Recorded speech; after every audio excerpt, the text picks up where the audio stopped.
자, 오늘 우리 예배 모범 중에 이렇게 말씀에 관하여, 말씀 선포에 관하여 이렇게 세 부분으로 좀 쪼개어서 나누어서 여러분들과 함께 하는데요. 여러분, 설교자의 임무 또는 목적이 뭘까요? 교인들의 귀에 즐거운 것들, 또는 우리가 알고 있는 일반적인 어떤 교양과 상식과 또 세상 사람들이 또 알만한 흥미진진한 그런 정보들을 전달하는 게 아니겠죠. 하나님 말씀을 있는 그대로 전하고, 또한 복음 설교를 통해서 예수 그리스도께로 영접하도록, 그분을 밝히 드러나도록 하는 것이 바로 설교이죠. 설교에서는 바로 그 모든 설교의 대상은 삼위 하나님께서 누구이시며 어떤 사역을 하시며 어떤 구원의 완성을 이뤄내는지를 말합니다. 여러분, 그래서 설교라고 하는 것, 이건 우리 종교 개혁자들이나 우리 기독교 안에 프로테스탄트라고 하는 그 라인에 서 있는 분들은 바로 복음 설교, 복음 전도라고 하는 것을 같은 인식을 했어요. 그래서 예수 믿지 않는 자가 바로 신자가 되기 위한 조건은 바로 복음 설교를 듣고 그들이 회심을 하고 구원을 받는 가장 중요한 관문으로 여겼습니다. 설교자는 항상 이 목적을 잃어버려서는 안 되는데요. 설교의 분량은 어느 정도 해야 되는지, 어떻게 공예배는 순서가 이루어져야 하는지, 전체적인 조화와 적절한 어떤 그런 배치들은 어떻게 해야 되는지, 이런 설교나 또는 이런 공예배에 있던 그런 논의들을 오늘 우리가 이제 예배 모범 속에 신앙의 선배들이 어느 정도 이렇게 제안을 하고 이야기를 했어요. 여러분, 우리가 잊지 말아야 될 것은 예배 모범입니다. 그러니까 이걸 지키지 않으면 이단이고 또한 잘못된 것이다, 이런 전제로 하는 것이 아니라 그 당시 때 공중기도서라고 하는 이 폐해 때문에 이렇게 하나의 모범으로서 따라야 할 어떤 하나의, 우리가 서로 그래도 좀 그 선한 표준으로서 이런 그 예배 모범을 제시하고 있는 겁니다. 우리 이제 교단 헌법 안에 예배 모범이 있죠. 근데 예배 모범을 보면 표준 예식서 같은 경우는 이제 구체적인 예가 들어 있지만, 예배 모범 같은 경우는 그 아주 큰 범위로 추상적이게 설명되어 있어요. 그 당시 때도 보면 여러분, 이 교육 시도를 하고 또 눈높이에 맞춰서 예배 모범이 형성된 것은 이 문서를 받고 적용할 수신자들이 당시 이제 장로교회 직분자들이었는데 아직까지 그만한 이해 수준이라든 실력이 올라와 있지 않았던 거예요. 그래서 웨스트민스터 총회 당시 때 긴급 이제 수혈을 하고 있었고, 이제 그 회의가 끝날 때까지 한 8,000명 정도가 임명을 했어요. 이제 그만큼 제대로 된 신학 교육을 받고 또 목양을 하는 실력을 갖추는 분들이 턱없이 부족했다는 거예요. 자, 그런 측면에서 오늘날 우리도 바로 이 예배 안에서의 예배 예식 또는 여러 가지 공예배 안에서의 순서, 이런 것들이 원리적이고 규정적인 게 뭔가 하는 것과, 또 하나는 우리 교회 현실에 맞게 또 시대적 현실에 맞게 대화의 원리로서 풀어야 할 것이 무엇인가, 이 두 가지 균형을 맞추는 게 중요합니다. 근데 이제 하나 얘기했던 그 캐논으로 보고 성경과 같은 권위로서 이걸 가지고 또 하나 맞니 틀리니 이것으로 정죄를 하게 된다면 오독을 하게 되는 것이고요. 그 예배 모범이라고 하는 것을 통해서 가슴 따뜻하게, 그러니까 이걸 가지고 사람들에게 틀렸어 마저 정죄를 하기 위해서 만든 문서가 아니라 아직까지 미숙한 설교자들 또는 목회자들을 위해서, 또한 그 교회 구성원들과 성도들을 위해서 이렇게 하는 것이 좋겠다 하는 제안으로, 모범으로 가슴 따뜻하게 제안한 게 바로 예배 모범이에요. 그런 정신을 가지고 읽어야 이 내용이 오늘날 우리 이 시대와 다르잖아요. 16세기, 17세기 시대와 오늘날 우리 시대는 다릅니다. 게다가 영국이라고 하는, 유럽이라고 하는 시대적 배경 속에는 모두가 다 예수 믿는 사람들입니다. 모두가 다 구교, 즉 로마 가톨릭을 믿든지 또는 그런 개혁 교회로, 개신교로 나오든지 모두가 기독교 문화 속에 있었던 사람이에요. 오늘날 우리는 다르죠. 불교도 있고 요즘에는 이제 이슬람도 많이 이렇게 올라오고 있고 여러 가지 어떤 종교와 종파들이 많은 현실 속에 있습니다. 그러니 그런 문화적 배경, 사회적 배경, 또 그런 이해, 신학적인 이해가 전혀 다른 차원에서 제한되고 또 제시되고 있다는 사실을 염두에 두고 봐야 합니다. 자, 우리 그러면 설교 모범 주제 선정과 본문 구성이라는 부분으로 들어가서 이제 한번 또 읽어보는데요. 자, 한번 보시면 일반적으로 설교의 주제는 무엇인가? 여기 보니까 신앙의 원리나 표제가 되는데 어디서 나와야 된다고요? 성경 본문에서 나와야 된다. 그래서 여러분 항상 내가 설교를 들을 때 이 설교가 본문 안에서 그 내용이 나와서 증거되고 있는지를 항상 살펴봐야 합니다.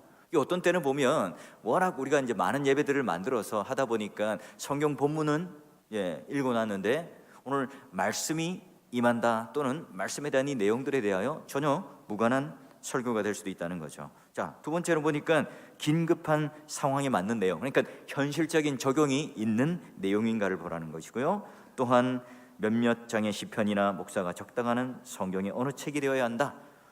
목사가 적당하다 이 말은 뭐냐면 그 현실, 그 교회 현실을 가장 잘 아는 목사가 알맞은 성경의 어느 한 책을 선택해서 하라라고 얘기를 해요. 자, 그리고 본문의 서론은 간단하게 하고 또 만약 본문이 길다면 간단히 요약해주고 짧다면 필요에 따라 더 길게 설명을 해서 이해할 수 있도록 하라는 겁니다.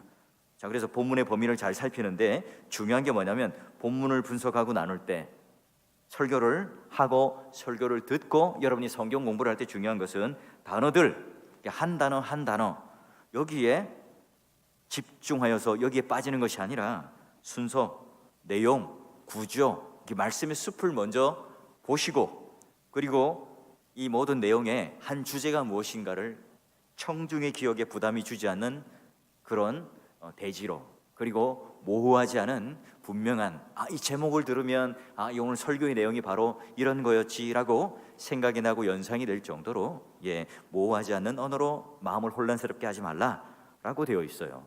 이게 여러분 그 당시 때 아직 설교자로서 목회자로서 미숙했던 사람들에게 선배들이 이런 내용의 이야기를 합니다. 자, 두 번째는 이제 설교 안에서 그냥 그저 성경에 재미있는 이야기를 하는 것이 아니라 뭘 끌어내냐면 교리를 끌어내야 되겠죠.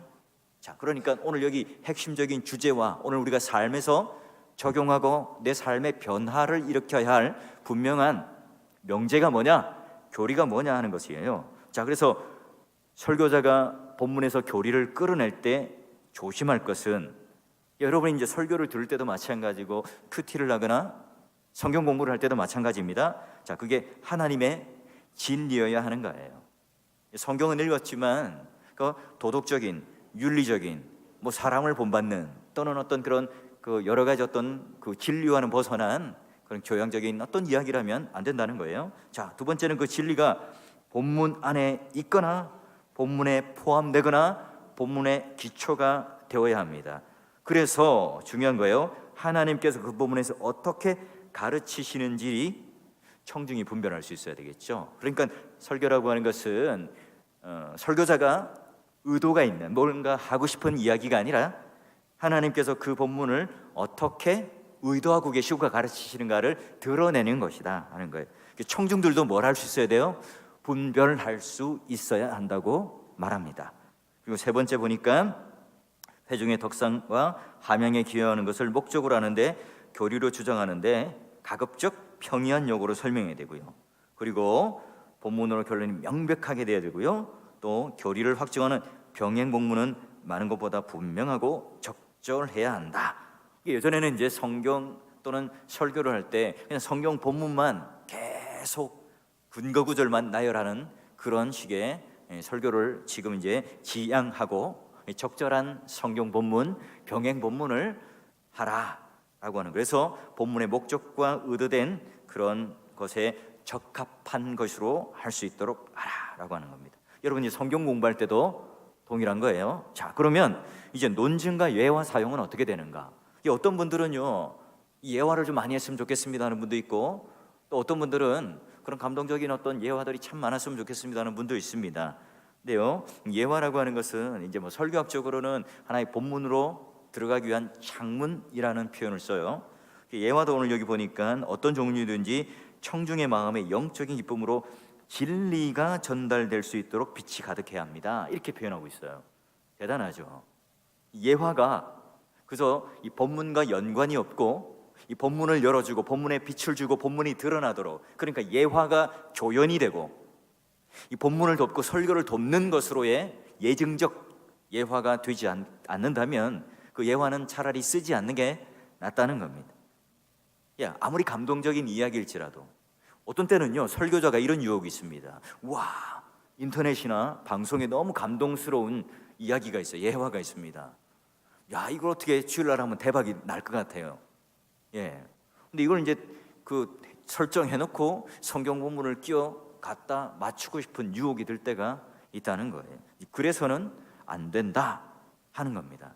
자, 그리고 이제 우리가 설교를 들을 때에 의심에 대한 반응, 설교에 대해서 우리는 이렇게 또는 이렇게 동의가 되지 않을 때가 있겠죠. 자, 보니까 성경과 논고 청중의 편견으로부터 명백한 의심이 있는 경우에는 어떻게 하라고요? 얼렁뚱땅 넘어가는 것이 아니라 반드시 제거할 필요가 있다라고 합니다. 그래서 편견과 오해의 원인을 발견해서 없애야 하고요. 이러기 위해서는 설교자도 이 청중이 어떻게 이해하고 있는지, 어떻게 반응하고 있는지 계속 소통하고 들어야 되겠지요. 살펴야 될 것입니다. 그리고요, 또 쓸데없는 제의나 답변 또는 사악한 트짐으로 청중을 올가매는 이 일은 적절하지 못하다는 거예요.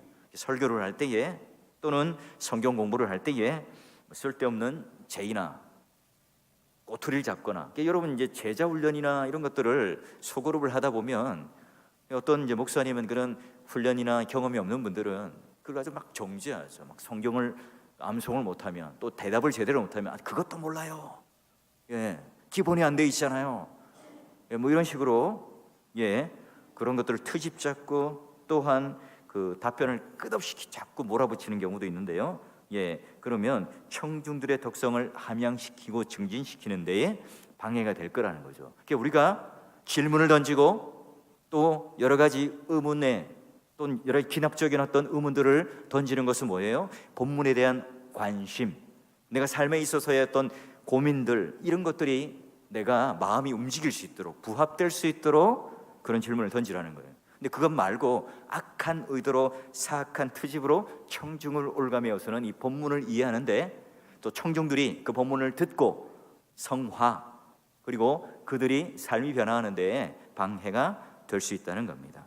자, 그리고 의심에 대한 반응이에요. 또 하나 보면 분명하거나 확증되고 또한 일반적인 교리에 안주하지 말라는 거예요. 그러니까 아주 쉽고 보편적인 것, 그리고 아주 평이한 것으로 만족하지 말고 청중에게 적용되도록 특별히 다루라 하는 거예요. 어떤 때는요, 설교자가 이런 경우가 있습니다. 굉장히 날카롭게 말씀을 가지고 한 주 내내 숫돌에다가 칼을 갑니다. 아주 그냥 날카롭죠. 그냥 종이 하나만 올려놔도, 머리카락 하나만 올려놔도 그냥 쓱 하고 베일 것 같이 아주 날카롭게 본문을 갈고 설교를 딱 준비했어요. 그런데 이 강단에 딱 올라서게 되면 어때요? 소심해져요.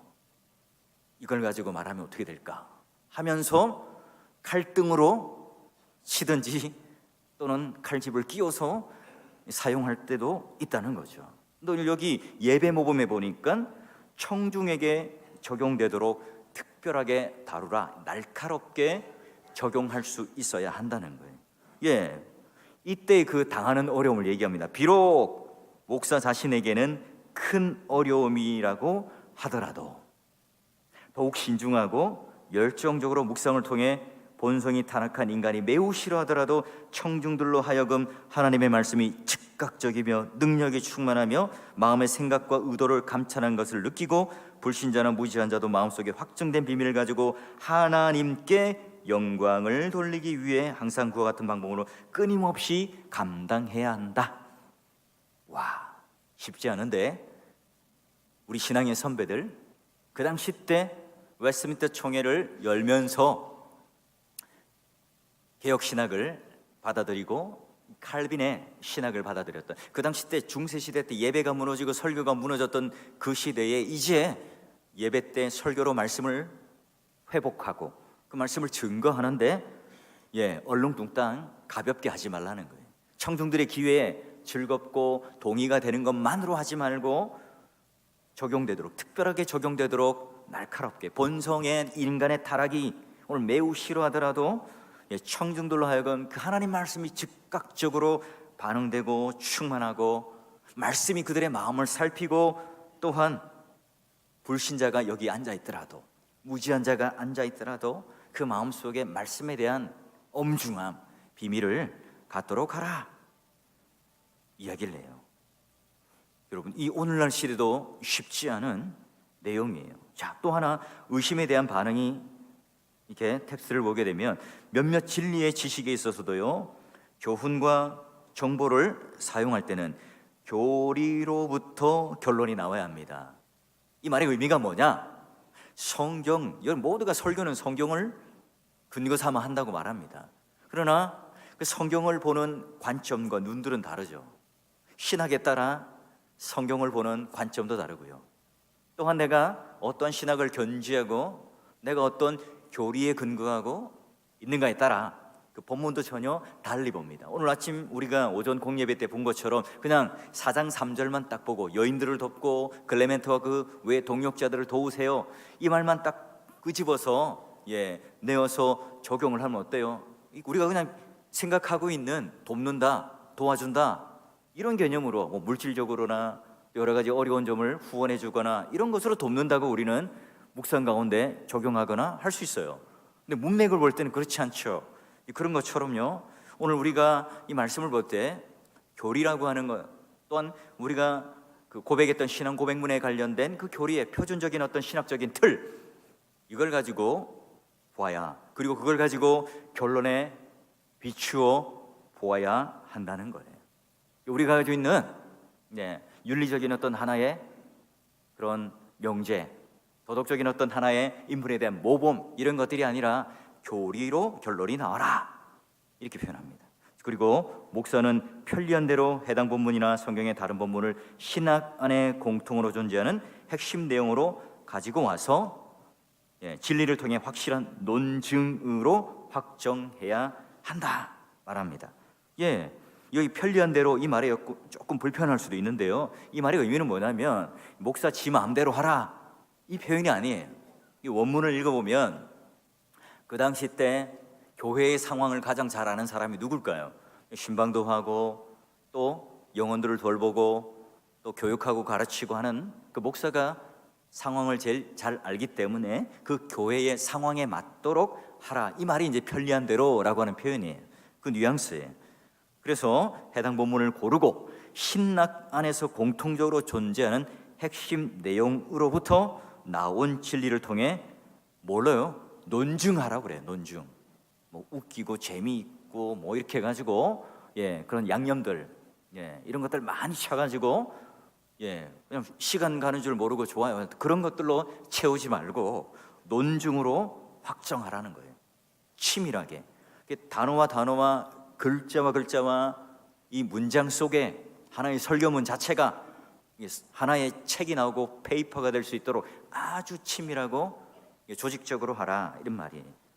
자, 그리고 설교 안에도 거짓 교리를 논박할 때는 옛날에 이단의 무덤을 꺼내거나 불편한 경건의 의견들을 너무 언급하지 말라는 거예요. 이 말은 뭐냐면 우리가 갈라디아서나 이런 걸 빌립보서를 보더라도 마찬가지예요. 막 영지주의, 여기에 너무 막 설교 시간에 영지주의에 대한 설명들을 막 한 40분 해버리는 거예요. 다른 어떤 번외의 것들, 그 이단들에 대한 어떤 내용들을 사실 관심이 별로 없는데 모르겠는데 그걸 더 많이 설명하지 말라는 거예요. 그리고 불필요한 불경건들을 언급해서 막 설교 안에 우리가 해야 할, 삼가해야 할 것도 있겠지만 해야 할 일들에 대해서 좀 더 강조를 하라고 하고 있습니다. 그래서요, 목사는 거짓 진리를, 교리를 확실하게 반박할 줄 있어야 되고, 모든 그 반박에 대한 판단과 양심을 만족시키기 위해서 뭐래요? 노력해야 한다는 겁니다. 그래서 성경에 대하여 또 요리문답과 교리에 대해서 판단력과 그 양심에 대하여 성도들을 만족시키고 나 자신도 설교와 양육과 목양, 이 모든 것들이 나의 아이디어, 나의 창의적인 생각, 내가 가진 어떤 아주 새롭고 또 신선한 어떤 시도를 통해서 하거나 이웃 교회 또는 지금 어떤 트렌디한 그런 프로그램, 또 트렌디한 어떤 여러 가지 어떤 그 시대적인 어떤 조류에 따라 그걸 가지고 자꾸 쫓아가고 또한 그거로 열심히 하라는 것이 아니라, 자, 오늘 여기 보니까 바로 이 거짓 교리를 확실히 반박할 줄 알고 성경에 대한, 교리에 대한 이것들이 내 판단력과 양심에 만족시킬 수 있도록 노력하고 그걸 가지고 공부하고 다듬고 이해시키라는 거예요. 이게 이제 비단 왜 그럴까요? 설교자만 훈련하고 설교자만 빛나고 목사만 빛나기 위해서일까요? 아니죠. 설교를 통해서 녹여낼 것이고 또한 목회 철학이라든지 우리가 가야 할 교회 방향들을 계속 제시하겠죠. 그러면 청중들도 또 우리 성도들도 함께 멍에를 메고 동일하게 그와 같이 성경과 교리라고 하는 이 규정된 것을 가지고 거짓 교리를 반박하고 또 내가 그 성경 말씀을 분별력과 양심으로 내 스스로를 만족시켜서 바른 해석, 바른 하나님의 의도와 뜻을 딱 붙들고 내 삶도 또 우리 교회도 세워져 갈 수 있도록 함께 조력하고 도우라는 거예요. 자, 그러면 이제 설교의 모범 안에 이런 거짓 교리의 반박도 이제까지 했고요. 이제 권면과 책망과 위안을 하라고 그래요. 자, 의무를 행하도록 권면할 때 말씀을 적용할 때예요. 이 말씀을 해석만 하고 그치면 끝나버리건 또 그냥 본문에 대한 이야기만 하면 단편적인 이야기로만 하면 설교가 아니겠죠. 분명히 이제 의무를 행하도록 적용을 하고 또 실천적인 어떤 내용에 대한 권면과 명령이 있을 거예요. 자, 이때요. 간언, 책만, 공적인 훈계를 할 때는요. 그럴 만한 이유가 있어야 되죠. 그 왜죠? 성경에서 그 진리가 나와야 하고 그 구체적으로 또한 우리 삶 속에 그런 부분들이 적용될 수 있도록 해야 합니다. 그러기에 죄의 심각함 그리고 여러 가지 거기에 따라 비참함이 발견될 수밖에 없겠죠. 성경이라는 거울을 비출 때 그래요. 그래서 청중들로 하여금 죄에 정복당하고 거기에 빠지지 않는 위험과 동시에 그것을 해결할 수 있는, 피할 수 있는 최선의 방법을 주어야 한다. 어떤 때는요, 이 죄에 정복당하지 않는 그 최선의 방법과 그 길들까지 제안하고 제시해 주지 않고, 말하자면 우리가 예수 그리스도 안에서 어떻게 구체적으로 이 일들을 감당하고 또한 우리가 함께 이겨나갈 수 있을까에 대한 구체적인 제안이 없이 그냥 우리 죄에 대한 비참함, 그냥 우리 죄에 대한 정죄, 우리 어떤 연약함들만 하고 나면 그냥 자괴감이 드는 거죠. 제가 어떤 이렇게 모임들이나 또 세미나나 이런 데 가보면요, 어떤 훌륭한 분들이 나와요. 나와서 이 목사님이 교회를 자랑합니다. 우리 교회는 이렇고요, 뭐 앉을 자리도 없고요, 뭐 하고요, 뭐 어떻게 설명을 합니다. 근데 그 증거하는 목사님은 굉장히 은혜가 돼요. 열정적으로, 감동적으로 합니다. 근데 앉아있는 분들의 얼굴들을, 목사님들을 쭉 보면 대부분이 연약한 교회들을 있는 분들이잖아요. 근데 그게 공감이 안 되는 거죠. 그 어쨌다는 거죠? 라고 하는 식으로. 그게 그분의 어떤, 말하자면 교회에 대한 자랑일 수 있지만 근데 현실과는 전혀 맞지 않은, 공감되지 않은 내용이라는 거예요. 마찬가지로 우리가 그런 여러 가지 죄에 대한, 본성들에 대한 얘기를 하지만 거기에 대한 해결책, 적용들이 없다면 반쪽짜리라는 거예요. 자, 그래서 또한 굉장히 중요한 게 뭐냐면 위로, 위안이라는 걸 써요. 우리는 오해가 있죠. 뭐 청교도 또는 개혁, 교회 개혁주의 하면 이런 위로가 없는 굉장히 딱딱하고 냉혈적이고 메마르고 막 인정사정 없고 그냥 막 아주 좁쌀스럽고 이런 것으로 이해합니다. 그런데요, 그렇지 않아요. 모든 유혹에 대하여 일반적인 위로를 하거나 어떤 특별한 문제나 두려움에 대해서도 특별한 위로할 때, 이때 잘 보십시오. 이 문장이 기가 막혀요. 자, 상처 입은 마음과 괴로운 심령이 그와 반대로 답할 것에 대비해서 주의 깊게 해야 합니다. 이건 무슨 말일까요? 어려움에 당하고 있는, 또 내가 암이 걸리고 투병하고 수술하고 있는 분들에게 가서 말할 때, 위로할 때 그분이 하나님을 믿지 못하겠다는, 또는 내가 이런 상황들이 죄의 결과라는 문제라고 얘기한다는 그런 식의 어떤 반대의 대답을 할 때, 내가 위로를 하고 있지만 원망과 불평을 하는 그 반대의 이야기를 할 때 거기에 대해서 대비해서 정확하게 대답할 것을 준비하고 이야기를 해주라는 거예요.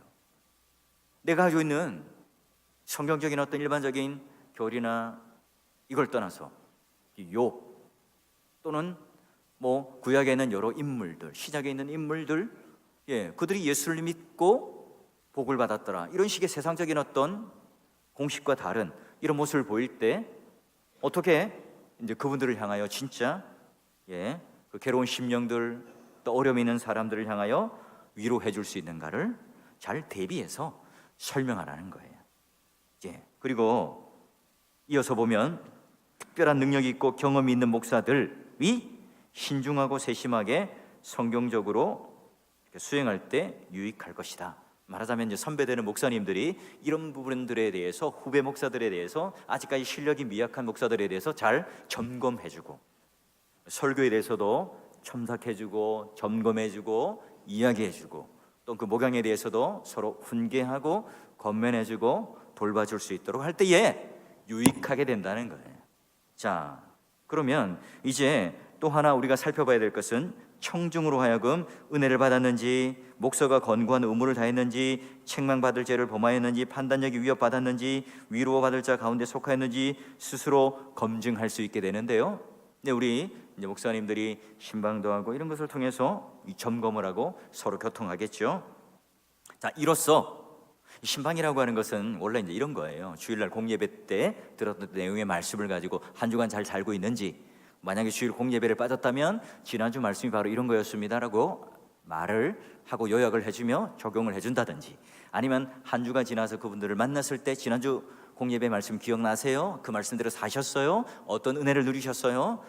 라고 묻고 답하고 그런 것에 대하여 나누는 것이 바로 일단 첫째 공적인 신방의 목적이고요. 두 번째는 이제 그분들이 죄에 빠졌거나 또 어긋난 길을 갈 때에 우리 장로님들이 가서 공적으로 신방을 하고 훈계하고 권면하고 그걸 당회에 보고하고 함께 기도하고 하는 것이죠. 그게 바로 공예배가 잘 소통되고 있는지를 점검하고 또한 확인해 주는 거예요. 자, 그러면 이제 청중들은 더 자극을 받아서 열심을 내겠고요. 부족함과 겸손해지고 위험을 깨닫고 이제 위로를 통해서 신방 가고 또 말씀을 증거하는 그 위로를 통해서 어떤 상황에서도 자기를 성찰할 수 있을 거라는 겁니다. 자, 그리고요, 이제 전달할 교리를 선택할 때의 원리입니다. 본문의 교리를 항상 전할 필요는 없기 때문에 이제 지혜롭게 잘 사용하도록 선택할 수 있어야 되는데요. 자신의 양무리와 함께, 그러니까 우리 성도들과 함께 신방도 하고 또 이야기도 나누고, 또 그들이 오늘 삶에 있는 처해 있는 상황이 어떤지 그냥 강대상에 또는 목양실 책상 안에 앉아서 성경과 책만 가지고 이야기하는 것이 아니라 이제 그들의 실제적인 삶이 어떤지를 잘 살펴보고 돌아보고, 그리고 그 거룩함의 원천과 위로가 되시는 예수 그리스도께로 잘 이끌 수 있도록 해야 하는 거예요. 자, 그런데 이제 마지막 문장을 볼 텐데요. 오늘 여기까지 할 텐데요. 당부가 있어요. 자, 강제가 아니라 권고사항이라고 상기시키는데요. 물론 여러분 가지고 있는 그 예배 모금 책에는 이 소제목이 이 빨간색으로 된 소제목이 없을 거예요. 제가 이제 강의상 좀 편리하게 다시 좀 붙였던 거거든요. 자, 보면 이 방법은 모든 사람에게 혹은 모든 본문에 필수적으로 정해진 것이 아니다. 강제 규정이 아니라는 거예요. 예배 모금 이 자체가 만들어진 목적 자체가 이걸 가지고 올가매고 이렇게 무조건 해야 되니까 기계적으로 따르시오라고는 어떤 심판의 잣대로 만들어진 것이 아니라 오직 하나님의 크신 복이 근거한 경험과 사람들의 이해와 기억에 도움에 줄 수 있을 것으로 천거되었을 뿐이다. 어떻게 해요?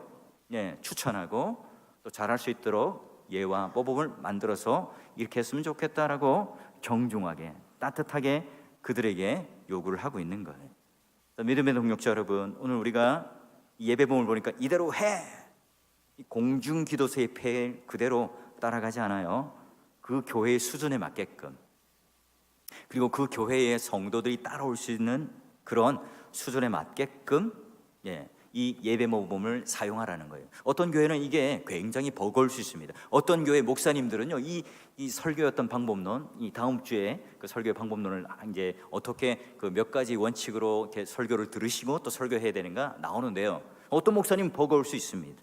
그러나 이 웨스트민스터 총회의 결과물들은요, 항상 이 상향 평준화를 지향하고 있으면서 어떤 영웅, 뛰어난 교회 이것만을 바라보고 가라고 하는 것이 아니라 주께서 허락하신 이 교회들이 고루 발전하고 고루 이 상향 평준화되는 신앙을 가져서 하나님께서 각 처에 만들어 놓으신 하나님 백성들을 잘 품고 잘 길러내어서 하나님 원하시는 그 자리까지 가도록 만든 따뜻한 문서가 예배 모음이라는 사실이에요. 여러분 집에 가서 꼭 책으로 확인하셔서 문장 하나하나를 좀 곰곰이 읽어보면 그 당시 때 그 목회자들이 그 따뜻한 가슴을 가지고 후배들에게 어떻게 하면 바른 길을 가게 할까 그 마음이 전달될 거예요.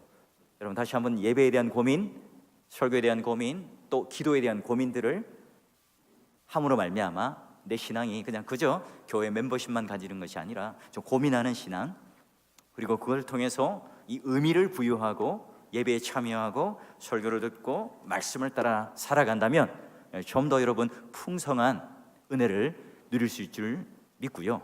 또 그런 노력들을 함께 경주하여 주시기를 주의 이름으로 축원합니다.